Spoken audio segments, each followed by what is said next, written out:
Between the Lines. With me today, Dylan Metz. Happy to be here. Yes. Call sign Chief of Staff. Let's call it that, right? Yes, for Avenue to Close. Yes, sir. Thanks for coming down today. Thanks for having me. I know it's, from where you are to here in all the offices we have, Yeah. You're an hour away. Yeah. It's most not likely. It's not close, but it's not too bad. Yeah. It's all doable. Yeah. But I think I wanted you to come on because, like, from a dude to a dude. Yeah. And the ever evolving maturity that we have to go through. Like, I feel like that we've been brothers in arms in that for about 6 years. For sure. I think so. I think that's safe to say.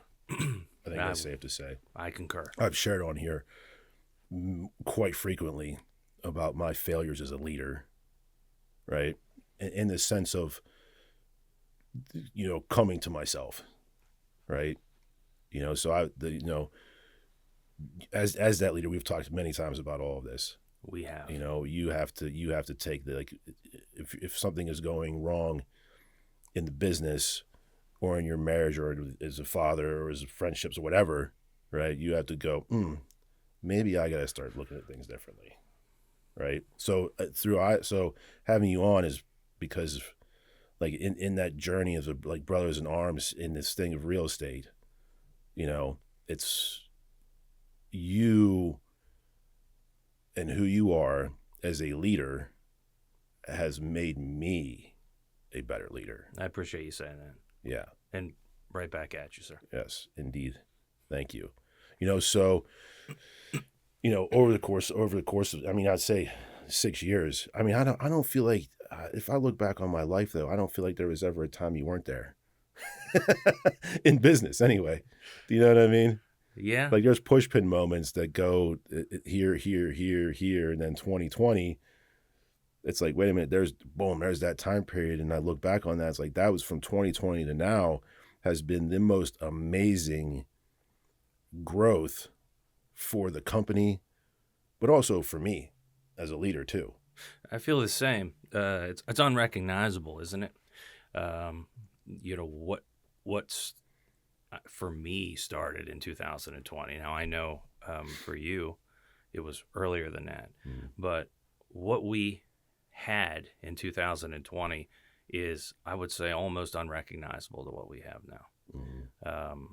And it took a lot of effort, a lot of thought, a lot of teamwork, a lot of hours. Yeah.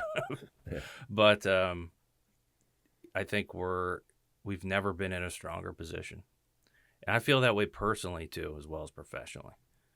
Because, iron makes iron sharp. Mm-hmm. And those struggles and those tough fights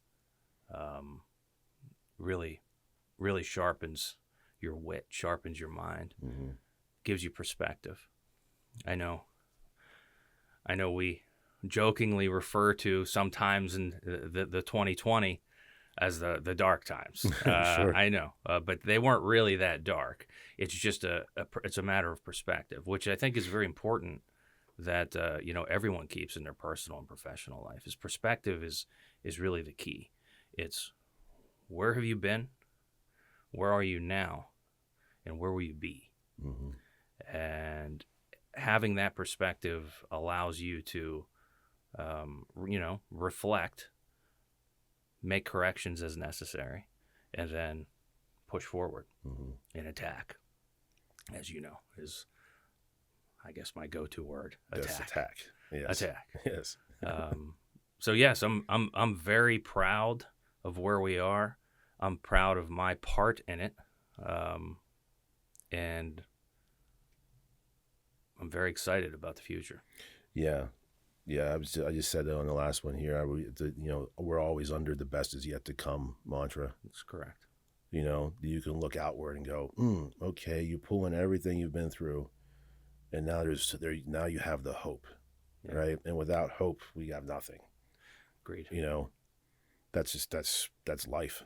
You can not have food for however long, a week, right? 2 weeks maybe, and Yeah. survive water 2-3 days, Mm-hmm. you know. But if you don't have hope, you're not living very long, It's true. you know. And not saying you're going to meet the, you know, it's not a mortality side of it, but it's within your soul, Right. right? With no hope, I can't even imagine the people that don't have hope in things, I agree. you know. I agree. Well, you always have to find hope, even in the darkest of times, even when things aren't going your way. And I think going back to the perspective, it's perspective that allows me to find hope, Mm-hmm. because life is, for me at least, has been a succession of failures, basically. I don't mean that in a negative way. So, I love baseball. Mm-hmm. Baseball was my favorite sport. I love the game itself, the mechanics of the game. I think that life is a lot like baseball. And what I mean by that is, like, our failures, just like our strikeouts, they don't define us, but they hone us, Mm-hmm. and they make us better. They make us greater, than what we are currently. And basically, it's the difference in baseball. If you succeed 1 out of 3 times, you're going to the Hall of Fame. That's exactly right. And if you succeed 1 out of 4 times, you're probably looking for a job. Mm-hmm. That's the difference. It's this much. Right. And it's organized failure. You fail every day, and you just have to not think about it, and you have to be aware of it. What did I do wrong? Can I do something better the next time? But not dwell on it. Mm-hmm. So hope, to get back to hope, is that even when things are wrong, even when things aren't as they should be, you just take your mind back to that 0 for 5 with 3 strikeouts, Mm-hmm. and you say, could be worse. I've been in worse spots. I have been in worse spots than this, and you get right back after it. Mm-hmm. So that's how I feel about Yeah. that. Yeah, that's an awesome analogy, because it is. You can line that up with anything, and not just baseball. Yeah. And but for you, like in your life, and title wasn't your like career day choosing. Whose is it? But when I wrap that back into hope and failure, and Right. and you have that personification of like what you're supposed to do in life. Yeah. Right? It's like, well, let's go to college and let's do this, and then we're going to do this, and then we're going to build the house, and then we're going to get married, and we're going to have 1.78 kids or whatever the factor is now. It's never just 2 or 1. It's Right. It's like 1.78. Who has 0.78 of a child? Right. But you see how we're pushing statistics onto We are. in your head of how you're supposed to govern your life, right? Picket fence, whatever, mortgage, great, awesome. Right. But so for you, in title wasn't, because I'll say this unequivocally. I will say this unequivocally. I have been around a lot of title people, obviously, right? In however many years of 15 odd some years of this, not just within, Avenue to Close, right? But seeing in the industry, Yeah. right? Hundreds of people in title, and none of them said that's what I wanted to do when I was coming out of college, right? Or coming Right. out of high school or whatever, Right. right? It's not what I wanted to do when I came out and got, I was HR director somewhere, right? Yeah. But I will say unequivocally in title of the best of the best, you are in the class of the best in title. Mm-hmm. The way you go about handling transactions, the way you do this, every aspect of this is the best of the best, right? But that was not where you started out, No. right? Right. No. So would you say that from that time those were one of those kind of pocket failures along the way? Absolutely. Yeah. The whole reason why I'm in title is a series of failures, really. So it all starts, I guess. Well, we talk about myself. Who am I? So I guess I recognize three different versions of myself throughout my life, right? You have my childhood, and then you have my middle self, which was pretty crazy, and then you have my my current self. Mm-hmm. You know, what made me growing up is basically just influence of other people, I think. And obviously that would be my parents, the early Dylan, where I grew up, which is a very rural community outside of Altoona. A lot of farmland, my friends, a lot of blue collar type work ethic, you know, and a really strong family structure that I really probably didn't recognize at the time. Mm-hmm. They did a great job. I had every opportunity. I could have been a NASA astronaut, and I had a foundation that was unbelievable. And that transitioned into second version of me, which I got really, really smart when I turned about 15. I started getting really smart. And by the time I was 18, man, I knew everything on earth. I had every answer. And as I turned older and older, as I went to college, I realized that I didn't actually know much of anything. Now your dad became a smart. Yes, all of a sudden my dad, who became really, really dumb, it was dumb when I was a teenager, became really, really smart again. I was like, well, yeah, he actually knew that, and just sort of build on it. And mom too. Mm-hmm.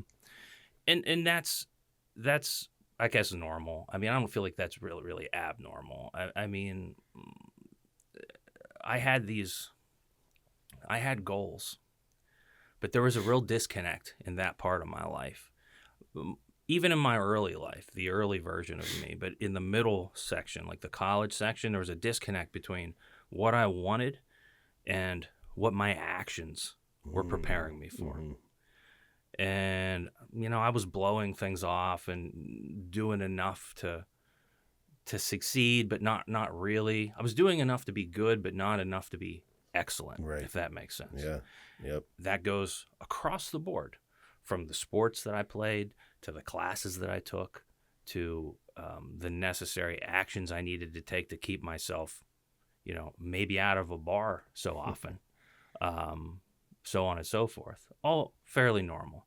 And then, well, there's the current version of myself, Mm-hmm. which is really what I would consider myself to be. Like if someone were to ask me, who are you? I would say, I am this version of myself, Mm-hmm. because this version of myself has built on all those failures from early, which are my own. Mm-hmm. I have no one to blame but myself, because I had every single opportunity. There's a big one right there. Yes. Every single opportunity. I had a great family. I had a great education. I had friends. I had opportunities, you know, to work. I had great relationships. I had a lot of fun. Mm-hmm. I had great coaches, and 24-year-old Dylan was not successful. You know? Yeah. So whose fault is it? I mean, it was my fault. Mm-hmm. Now, one of the greatest things that ever happened was during that middle period. And June of this year will be 17 years that we'll have been married, but we've been together since January of 2002. Wow. Yeah. That's Diane. That was when we were official. My wife, Diane. Yes. Yeah. Yes. So I'd have to say that of all the things that forms me, she has been the most important in my whole life, because the two things that are the most important in the whole world to me are all basically because of her. And those are my sons, Pierce and Simon. And without her, none of that's possible. And for that, I'll always be in her debt, you know. And that's a big debt to pay. Yeah. You know. Yeah. It's a big debt to owe. And it's a debt that I'll owe no matter what happens. Mm-hmm. Because it's just, they are paramount in my mind in like what we do in our business, what I do professionally. It's all because of them. Because in the back of my mind, the sacrifices that we make as fathers, as men, I take that responsibility very seriously, and it's a blessing to have that responsibility. It's an honor to be able to sacrifice for your family, to sacrifice for others, but especially your immediate family. Absolutely. Yeah. So that's really, I would say, the very pinnacle of who I am today is because of Diane, is because she has been with me for, 21 years? And that's the majority of my conscious life, man. Yeah. I mean, I'm similar with that, with my wife, Kristen. I mean, we were just talking over this weekend about this stuff, and there's some stuff because you have teenage boys. Like I have teenage boys, and I won't even get from that's this a weekend, whole nother right? show, It's from this weekend because again they're in that time period where dad's stupid, right? And I don't know anything, but but we talked about that too, and I don't want to get off the point of that, and with our stories and how Kristen and I met, and we're gonna be married here 14, 15 years, and said we were talking about our son and how we're going to help him now with what he's going through, because I'm watching him right there on that precipice of where I was at that time. Yeah. To where they're about this close to making decisions like that's going to change the trajectory of your life. Yep. So I'm trying to hold in with this, but she and I are talking about this, and I said, like, inevitably what happens in a marriage when you have children is that they try to pit you against one another. Yeah. They don't even realize they're doing it. Yeah. The kids don't even realize they're doing it. Yeah. Because they're testing that, they're testing whatever nature is providing to them. They're right. continuously testing it out. You've got to respect it. You have to respect them working the system. I mean, right. That's a smart thing. But she and I were talking about that, and inevitably you fall into that of like, well, so and so's kid, right? And I'm like, we're not. You can't comparison. Comparison is the death of joy. We've talked about this often as well too, right? But I said, honey, our relationship when we met, what we had been through, and then here we are now. I said we have a love because we saved one another's souls, right? Like that was the hugest part about that. But she's came into it with broken. I came into it broken, and through all of that, right? Like we have a bond in the marriage that because we saved one another's souls, and that's paramount. Like you said, who your partner is gonna be one of the biggest factors of where you go in your life. Yeah, exactly. So I agree with you in that sense.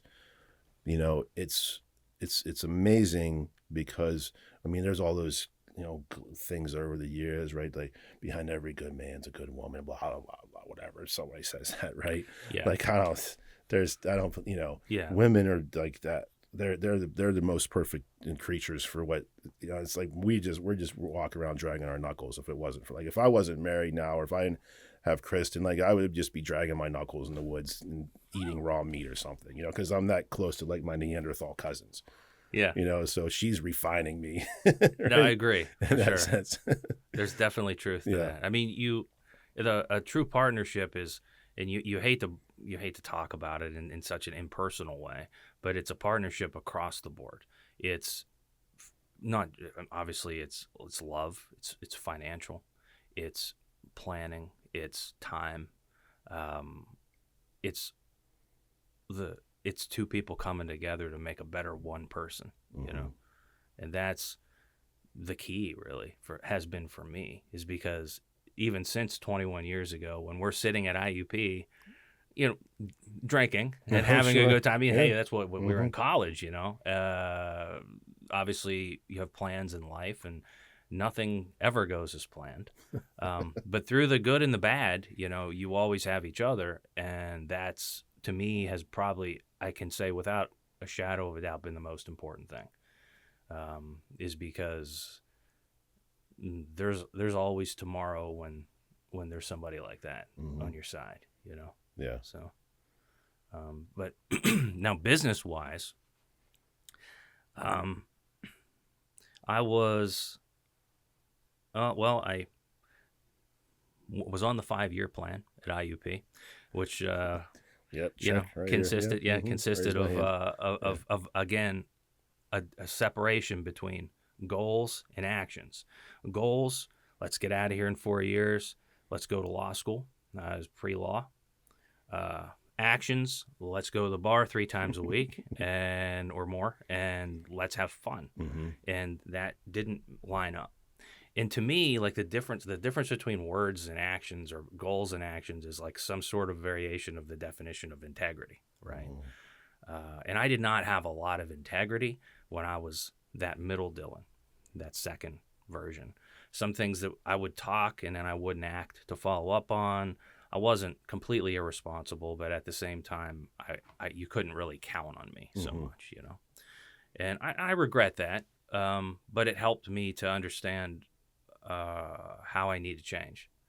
And that change really occurred most pointedly on April the 7th, 2011, because I was sitting in a hospital in Huntington, Pennsylvania, which, Huntington is in the middle of nowhere. But we were living at that time in Hollidaysburg. Diane was working as a nurse, or a dietitian even at that time, at Huntington Hospital. And I was working in State College and making that commute. And Pierce was born. And that was a very traumatic experience that we still joke about today. It was a hospital in the middle of Huntington County, which is extremely rural. They did not have an anesthetician on site. It was the middle of the night. She's like, "Oh, I think I'm going into labor." And I was like, "Oh, okay." I still have a picture of her, like, in our apartment in Hollidaysburg, with her like holding, like, "Okay, we're ready to do this," And I'm like, "Well, I'm gonna go out and grab some food. We're gonna have plenty of time here." And she's like, "Yeah, sure, go ahead." So I run over to McDonald's.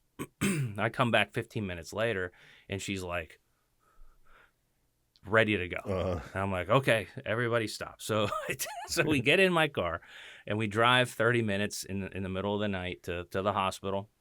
And on the drive, things go from acceptable to more stressful. Pierce is coming. I mean, he's coming. He's coming fast. So we get there, and unfortunately they did not have an anesthetician, so she went cold turkey. And I watched, and I'll never forget it. Yeah. Because I had no idea what I was supposed to do. And in fact, as I find out later, I was really supposed to do nothing. But I felt this intense, like, need to help in some way. Oh, yeah, sure. Yeah. And there was nothing I could do. And so anyway, he was born through a lot of, pain, and a very natural, like, we joked about it. They might as well throwing you on a hay bale. Yeah, right. It's like the 12th century, and I was just like, this is crazy. This is crazy. I'm a dad. What do I do now? And I remember when we brought him home from the hospital, it was, like the next day or 2 days later, and we had, the crib set up and set him in the crib. And I remember we both just laid in the bed in our room, and we were just, like, overcome with emotion. Like, what do we do? Like, how does this work? Yeah. Like, you read all the books, and and there's this person that's half you and half her, completely helpless, like, in this room, crying constantly, and it just changed everything. It was like life, and then Everything before that date was like BC, before children. On that very moment, it's okay. Whatever happened in the past, it's got to be cleaned up right now. And I just felt like an overwhelming responsibility that it was time to go. Time to do my job. Right. And I remember that. I remember that moment. It was tough because it was like I felt like a completely different person, and it was tough. And then what happened was I continued to work and commute to State College. I was working in HR because was on the 5-year plan, was pre-law, decided not to go to law school. Diane graduated a year earlier than me. So I actually pretended that I was done because we were together, and I was like, "Yeah, I'm just gonna work, and I'm gonna finish this up on the side." And then I went back and finished, and it was right around when we were in Hollidaysburg, before we were married. I decided to change career fields, which at that time I was actually working at a car dealership, doing finance and insurance, the F&I guy in a car dealership, which paid good money, but was extreme hours, nothing fun really. And then decided to go to St. Francis and get my master's degree in HR management. I thought it was a field that I'd be interested in. Really enjoyed like the employment law aspect of it, like labor relations, stuff of that. It was kind of right up my alley. And then I took an HR job at a construction company in State College, doing benefits administration. And it really wasn't anything at all like anything I was really interested in. I mean, it was okay. The commute was really long, but it wasn't. It probably wasn't for me,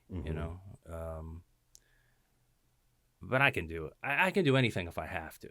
Like growing up, like I'm a hustler. Like I went from working at a water bottle factory, Roaring Spring Water, it was called, stacking water, digging ditches, whatever it takes to make ends meet. Like I'm not that guy that's like always gonna, I have to have this. No, let's just work. Let's just attack. Right.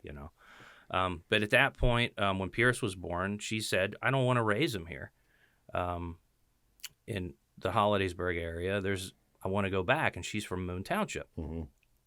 Said, okay. So she got a job at a hospital in Swickley, and was like, okay, well, you got a job. Let's just go. So we went. We moved to Moon.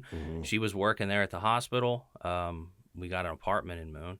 And her family's from there, so we had some help. Sure. And my family was from where we were too, and we had help as well. But I agree with her sentiments. Like, there's not a lot going on there. Right. There's not a lot of choices. There's not a lot of job opportunities and stuff. So better to be out here in the Pittsburgh region, which has been great, by the way.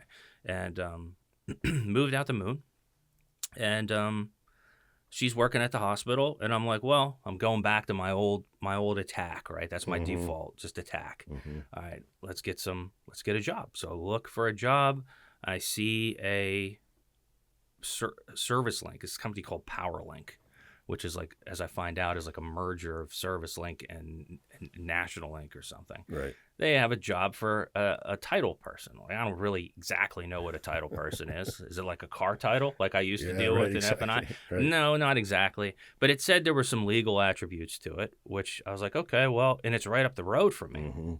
So I was like, all right, I'll do that. That'll keep me close so that if there's issues with Pierce when he's that young, like I can always be within striking distance to help. So took that job. It didn't pay a lot. And it only took about 7 months, and I was promoted because this thing was just, it was just easy. Right. It was like I could just play. Like it was super easy. Yeah. The concepts, the legal concepts of it, the terminology even, like conceptually, it took me just a matter of days to figure it out. And, so I got promoted, started to get a reasonable income from it, and it was still extremely close. So I thought, okay, great. And then they offered me another promotion to a management level, and then they went under, Mhm. as I find Yeah. out a lot of companies do in this industry. They Yeah. went under because they had one client. They dealt with REO, which was real estate Mhm.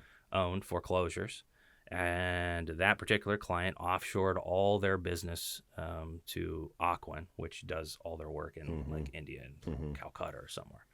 So they shut us down, and then I was again looking for work, and hooked up with this company called uh, AMC Settlement Mhm. Services. And AMC Settlement Services was ironically in the same exact building on the top floor. So again, I'm extremely close to home. So you can see like a pattern Oh, here. sure. Like Diane's at the hospital in Swickley, which is close to us, but she's working swing hours. Nursing hours is crazy. Like your nighttime sometimes, mornings, and Pierce is at home. So I wanted to stay close. I wanted to do that part so that I could fulfill those responsibilities always, you know. So yeah, and that's really where it all came down. Is I was at AMC. I met Greg Rains, who's our director of operations. He had been there for about 6 months, I believe, before I started. We sat right across from each other, Mhm. and we developed a relationship that lasted 7 years at that company. Yeah. And we killed it. It was, you know, the minor leagues. We were doing refis Right. exclusively, whereas now we focus on clientele with purchases, which is Mm-hmm. the majors by far. Absolutely. But we did a really good job, and Greg left, and when he left, he went to this company called Avenue to Close For the second time. for the second time. Yeah. Yeah. And I was like, okay, well, you know, I'm still, and we were doing okay. Like it wasn't great, but at the same time, it was fine. It was still close to home. Mhm. The hours were reasonable. The pay was reasonable. The work was really easy, especially in hindsight. Mhm. So no big deal. It wasn't a huge deal. And then he reached out to me, and I interviewed, and that's what led me to you guys Yeah. and to us. Yeah. It kind of changed everything in Yeah. a way, because it was the opportunity that I was looking for, Mhm. to be honest, to get in here and have an immediate impact and really show what I'm able to do Yeah. in a lot of ways to make it explode, Yeah. or help it explode. Anyway, No, that's that- all. Listen, I was going to try to interject somewhere in there, but I'm sorry that went no. on forever. No, I'm glad you did, because we've known each other for, I mean, you've been 6 years almost, Yeah. and I didn't know any of that backstory. I Yeah. mean, I know your kids, and I know Yeah. but I didn't know, I didn't know that there was certain things in there that built you. Like, we never talked about that before, right? I mean, yeah, we talk now about the books we read and I mean, there's decisions that we make that we're aligned on a lot of decisions that need to be made in the company, Yes. right? Are. If I we're would agree. not, if we are not aligned, then there's conversations to be had of trying to figure out, well, why is the other person? Oh, you know what? Okay, you know what? We're actually aligned on this. We got to look at the end Looking at it result, from a right? different So that's the directions. beauty of it. Yeah. In there. So I wasn't going to step in because I've never heard that story before. Yeah. Right. And that's awesome. Yeah. That's awesome. Because there's Simon in there too, 2013, right? You see? Yeah. Yes. Yeah. Simon. Because your Simon and my Isaac are about the same. They're the same age. Yeah. Simon's 12. Yeah. And Simon was when I was at AMC with Greg, and he had Jack when he was there as well, and Josie, I think too. Mm-hmm. Yeah, Josie too. I think so. Yeah. And the Simon was obviously an amazing blessing, but it just was so much simpler. I don't even know how to put it in different terms. It was so much easier. There was anesthesia this time, so that made that a whole lot less. Yes. Yeah. You're an industrialized. And I don't want to say, like, obviously I didn't do anything. No. It was all her. Mm-hmm. But at the same time, to hear and witness that, and not be able to do anything to like help pain like that, or, I mean, I remember. Oh yeah, I remember the helplessness. There's from a dad's perspective. Yes. Yeah, there's are things that you like. It's there. It's stuck. It's there. Yeah. It's there. I think God bless women to be able to forget the pain of that. I think Yeah. that's why they are okay to have more children. Yes. But from that, like like there's something that if you don't understand, we're not blessed to forget that. Yeah. And it's like one of those things like, as a man, sitting there watching the woman you love go through pain, Yeah. and then feeling so helpless, right? Because we just get shit done. Yeah. Right? Like we're to get shit done. Pain, check, I'm going to solve this. Check, I'm going to solve this. And then you're like, I don't know. What Yeah. So like that's, there's something inside of that too. I don't know. It could be something else. I'm not a psychologist. Neither am I. But there's a reason, like there's forgetting of like that excruciating pain. Yeah. I don't know. Which I will never forget it. And for Simon, it was not that way at all. It was very uneventful and, a wonderful thing. And when he came in, I already knew the plays. The plays had already been run for 3 years. So I already knew what to do, and I knew what not to do for the most part. Right. And of course, the two kids are very different from each other. Oh yeah. Almost polar opposites in many three. ways. They're all three different. All three of them. Yeah, but at the same time, it was much less stressful, and that doesn't mean it was less valuable or less important. It just means it was much less stressful, right? Because I already knew the moves, so that's where Simon came in, and but the responsibility of it all is sort of like something that crosses over. That's the personal responsibility, and then we talk about professional responsibility, and professional responsibility is very important. It's similar. It would never be equal, of course, because the family comes front and center always. But the responsibility of the people that you lead is very, very important. It's very important to me because I would never want to ask somebody to do something that I can't do myself or that I'm not willing to do myself. And perhaps to a fault, I tend to jump in and do things that maybe I should just delegate. And that's something that I'm working on. But I do it out of, care and out of not just for the product, but for the well-being of the people that I'm responsible for, because I am responsible for those people that I lead, and I'm responsible for their well-being, their mental well-being, as well as, their productivity, as well as the company's margins. So there's a whole big conflict that has to be resolved pretty much every day. Yes. They might not want to do work, but they do work because they are led to do it. And how do you lead somebody? In my opinion, a leader can move a man or a woman in two ways, through force or through, inspiration, basically. And force is never where I want to be. I don't want to pull rank. Pulling rank is the worst thing. I know you agree. We've talked about that. Pulling rank is because not, I said so. Yeah. That's just not. Right. That's just not. I mean, it can come down to that, but if it already comes down to that professionally, it really starts to make me think like, do we have the right people? Like, is this a good fit? Right.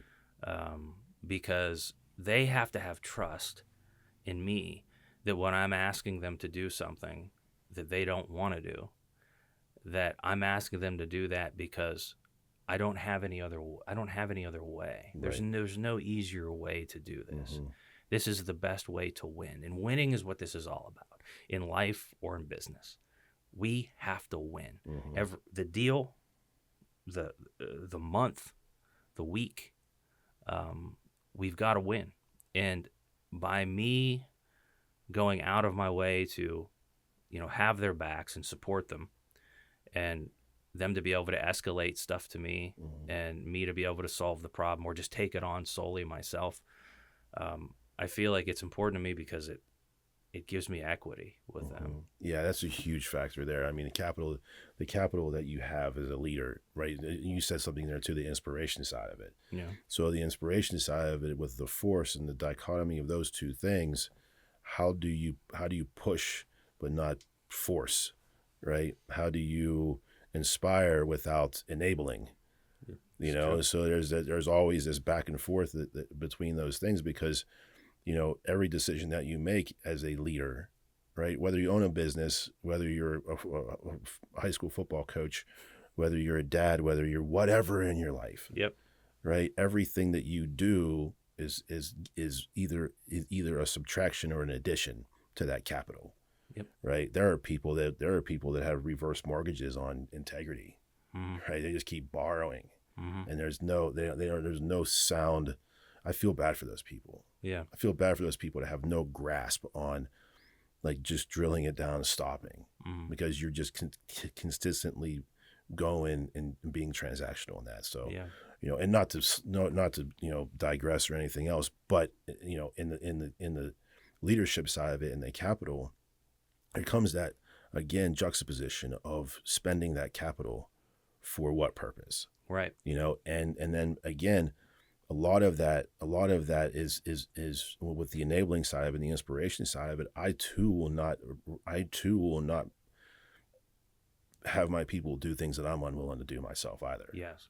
Right. If I can go and I'm going to go do that. Mm-hmm. You know, but what happens is if you continue to do that, then you're taking away their ownership of something. That's correct. That's the balance. That's the balance. I agree. Yeah. I agree. And that's correct. And I've told them, you know, our people, to correct me, you know, push back at me if I'm coming over the top and taking over a certain aspect of what's going on a little bit too aggressively. If you need help, ask for it. You shall have it. Mm-hmm. If you don't want help, please say so. It's cool. Yeah. But that balance is, I think, very important, because it's important that they know that I have them, and that our enemies from a professional standpoint exist outside of our walls, not inside. Absolutely. And let the world burn down around us. That's how it has to be. The flames to trickle through the front door. Exactly. It has to be. It has to be that way. It's this industry, this real estate industry, is hard enough. Yeah. It's hard enough that if you don't work together as a team and support each other, I think that's why we have such a small turnover rate. Mm-hmm. You know, compared to other people in our industry, our people is what drives us. I mean, people drives everything. People. Sure. It's that we're never going to be in a time period where people aren't AI. I mean, that's one, whatever pendulum will swing back to, because right. Who wants to you know, make an appointment to take your car in from somebody you're not really even talking to. Right. You know, they're just answering. So it'll come back to the point, you know, once it hits the pocketbooks of people. Yeah. You know, the people, the corporations, or what have you. Well, it's always going to be about the people. Right. Always. Doesn't matter what it is. I agree with that. From the beginning of time. I agree. You know, people have made this what it is. Yeah. Good or bad. Well, yeah, you're exactly right, because like the idea is the people, and then the technology or just the tools to implement, you know. And ideas are great. Ideas are very important, you know, plans and ideas, and then it's the action that the person takes in order to make that come to fruition. If you have to dig a ditch, you can do so with a shovel, or you could rent a backhoe and do it much more quickly. Right. Now, we have technology that gives us the equivalent of backhoes in our industry, but that doesn't take away the fact that there needs to be a backhoe operator. Sure, exactly. And I don't think there's ever going to be any way in our industry, or really most industries, where AI is going to, you know, really take over to the point. I mean, maybe I'm an old curmudgeon, but I don't think that that's going to happen. Right. Because there's just too many. There's too many quirks. Right. And you know, I go back to, like, just on a little bit of a tangent, like chess. Like they can't build a machine that can beat the greatest grandmaster in chess. Right. They still can't, even to this day. Right. Because of human ingenuity and the ability to think in an abstract way that a machine or AI is never going to actually be able to do. So I think it's important that we have better tools, but I always will believe that it's the people that drive us forward. It's always the people. Yeah. It's always the people, especially in my seat, right? Yeah. Like we are nothing as a company without the people. Agreed. And I said this on here before, back in like 2018 or something, like I had a lot of turnover. I'm trying to make things happen that I'm pushing people, a little too hard, because I didn't yet figure that out as far as like me being default aggressive, right? Like we've talked about, we're default aggressive. We just are. the way it goes, but backing up from that and saying, fast forward to now, and you said about the lack of turnover for us, it's because there's open dialogue between where we're going and how you're going to piece into this. Correct. Right. So there isn't some kind of like sitting here twirling my mustache. Haha, this is where Right. The people are not pawns. That's right. That's it. As soon as one of your employees or staff feel like a pawn, it's game over. Pretty much. It is game over. If you want to build something that's long-standing. Yeah. So you've done a great job in the meetings and the day-to-day with them, that we'll have conversations and then boom, implement that across the board. We are shifting the culture a little bit here. Mm-hmm. Can you get on board with this? Mm-hmm. Because I did that before. I shifted culture. If you don't do it in a good way, then you'll lose people, right? They'll either just walk out the door, or you have to terminate them. That's correct. Right? So anytime that you're trying to grow and evolve, and shift the culture, you have people that will remove themselves if you do not do it the right way. And you're going to just continuously be chasing something and never have anything. So I think for you and that stuff, and listen, I joke because Megan sits behind the scenes. Right. And she'll come on. We'll get her a mic and she'll come on. Right. Because I know she's got to say something. She's just being very quiet back there. But I said, whenever we knew each other for a while before, and I said, you need to challenge me. So I'm asking her, I need you to challenge me because this isn't going to work. Right. So being a leader and then asking her to lead me, that is what, if you want to do anything in life, you have to have the flexibility to be led by somebody else. That's correct. And back and forth and back and forth and back and forth. Because if she couldn't challenge me, then it was never going to work out. I was going to just overcome and overpower and overforce my way into all of that, instead of sitting like looking at me and going, "You're kind of crazy right now." She doesn't say that, but I hear that. It's completely true. It's completely true. And you can't even be a good leader without, good followers. And I'm not even saying leader follower in like a superior subordinate type of relationship. Like, I need the people on the front doing the work every day, 1,000 times a day, to tell me what they see. I need to have accurate information. We need to make, we make risk decisions in our industry many times. But in order to make decisions, you have to make decisions based upon the best information that you have. Absolutely. And sometimes you're never going to have a perfect picture, but you need input from people. You need suggestions. I love it when someone comes to me with a solution to a problem that they're bringing. Oh, yes, please bring a solution. Bring me yes, here's our problem. Here's what I think we should do to fix it. That's the type of situation that you want to be in. And that's not always going to be the case, but that's what we always should strive for. And like whenever we identify problems, we should try to come up with multiple. Well, like I have that rule of 3 that we've talked about, where we should try to find 3, not make a decision until we have 3 possible choices, so we can evaluate. Even if there's 1 great one and 2 that are garbage, let's just look at 3 and just say, okay, garbage. Here's a good one. Here's the good move.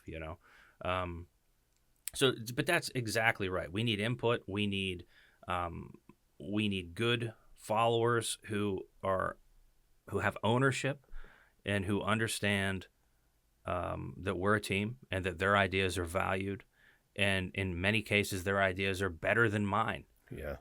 Because they're the ones on the front lines. They're the ones that do it, and that I think that type of relationship helps. It helps to retain talent. It helps to grow them. It helps to make them appreciate, not just our collective goals, but their goals as individuals as well. And everyone talks about work. There's a lot of cliches, Ben. There's Oh, so many yeah. cliches out there. Everyone says work-life balance and this and that Uh-huh. and the other thing. But do you actually live it? Like, to go back to where I Yeah, there we initially go. started, There we go. this is the integrity problem. Mm-hmm. There's a massive integrity problem in business in the United States. And the integrity problem is the difference between what they say and what they do.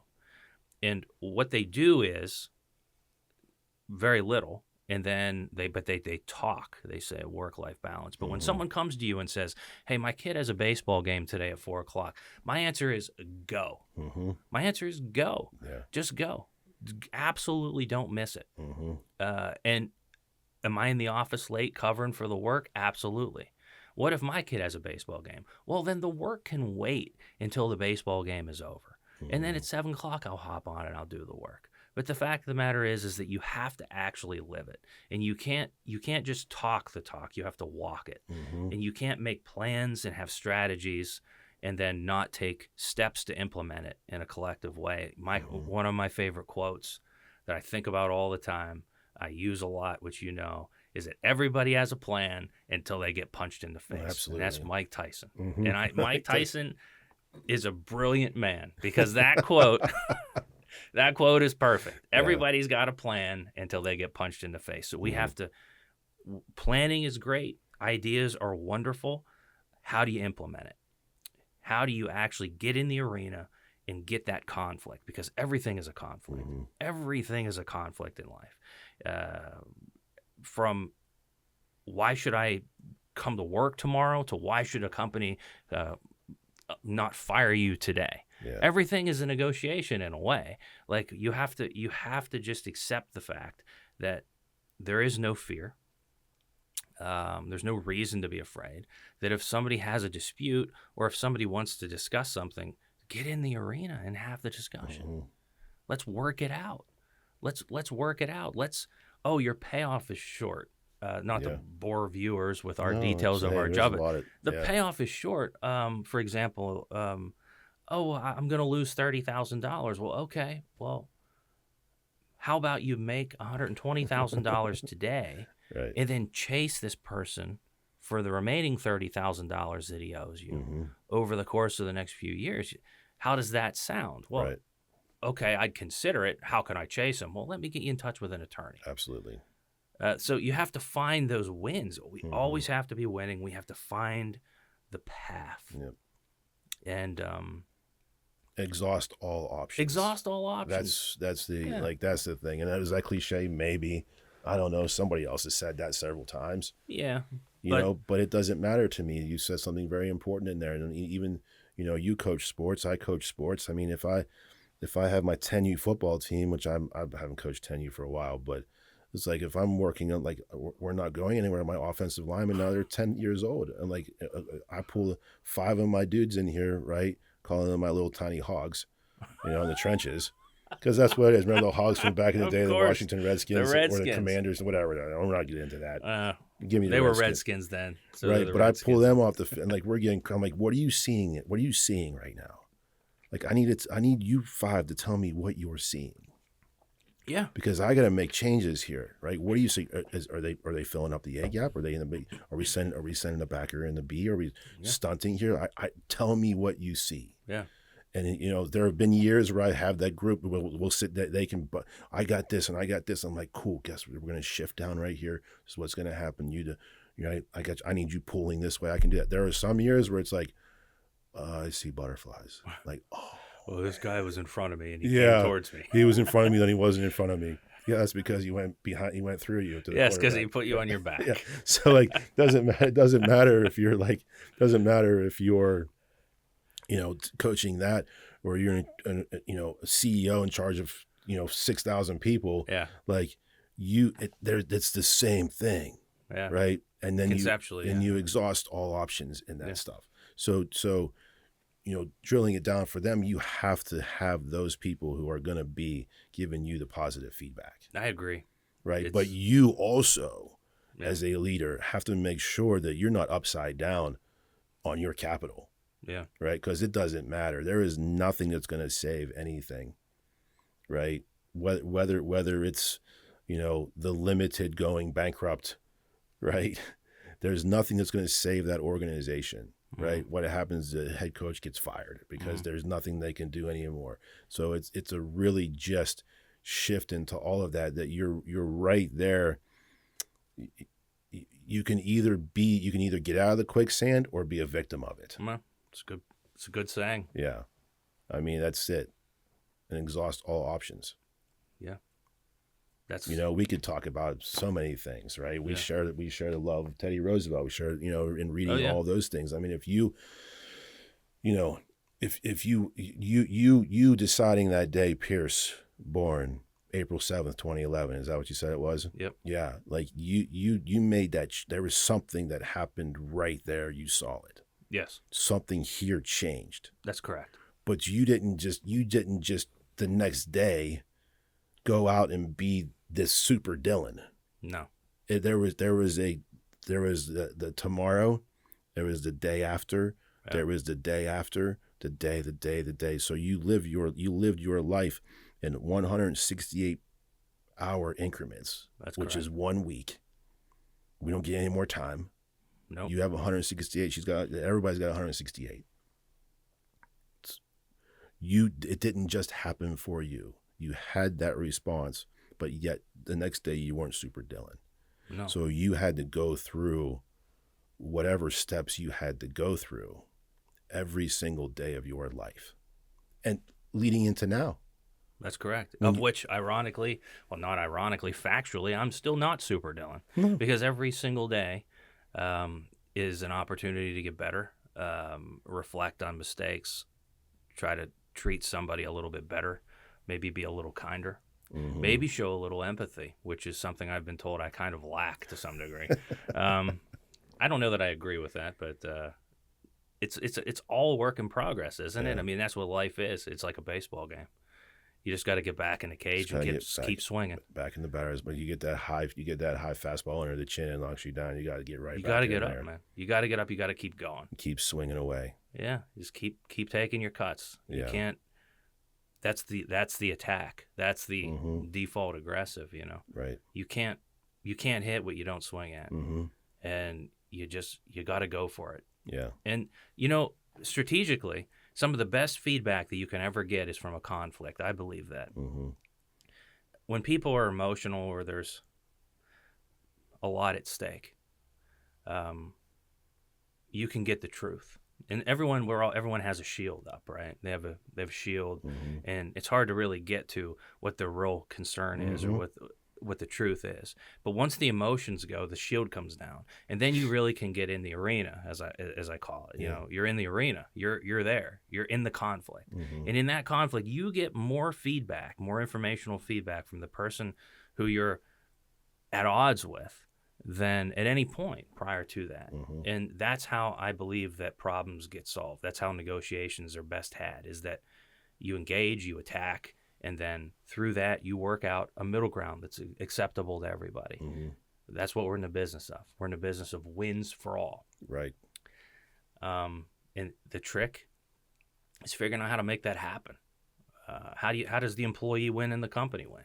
How does the buyer win and the seller win? How does the agent win and we win? And I think getting back to fatherhood and being a man and responsibility is a blessing, and it's a privilege to sacrifice for others. Like it really is. Yeah. Like it is. It's a privilege to go last, to be the last one off the boat. You know what I mean? And it's something that people should really, in my opinion, maybe I'm old fashioned, but it's something that we as men should really believe in, is that we should understand our responsibility and our purpose. And if we don't have that purpose, we should find that purpose. And, serving others, be it family, be it employees, be it God. Yeah. Serving others is meaningful. And at the end of the day, you lay down, I don't sleep very much. I'm an insomniac, kind of. and everyone's asleep and everyone's happy and everyone's fed and the lights are off and you're just sitting there and reflecting, and you can just say, well, I mean, I had a good day, you know. Yeah. And that's it. Let's do it again tomorrow. Let's do it again tomorrow. Until the end. Yeah. Which is another question, isn't it? What does the end look like? But... Oh, that'll be part 2 of this. And we're going to do that again. That's a deeper one. Yeah, I think that's a good one. Yeah. Absolutely. Yeah. Yeah. Man, that's there's most rarely a time that I get off the telephone with you or have a conversation or communication with you that I wanted it to end. There's rarely a time. I would prefer to just keep, because there's so much that you have done and who you are, and me taking the steps every single day. There's rarely a time where I want that to end, because there's so much more that can be poured out into it, right? And it's an honor and it's a privilege to have you as part of the company, but to serve alongside you in this every single day. And I feel the same. Thank you for saying so. Thank you for coming on. Thank you, man. Yes.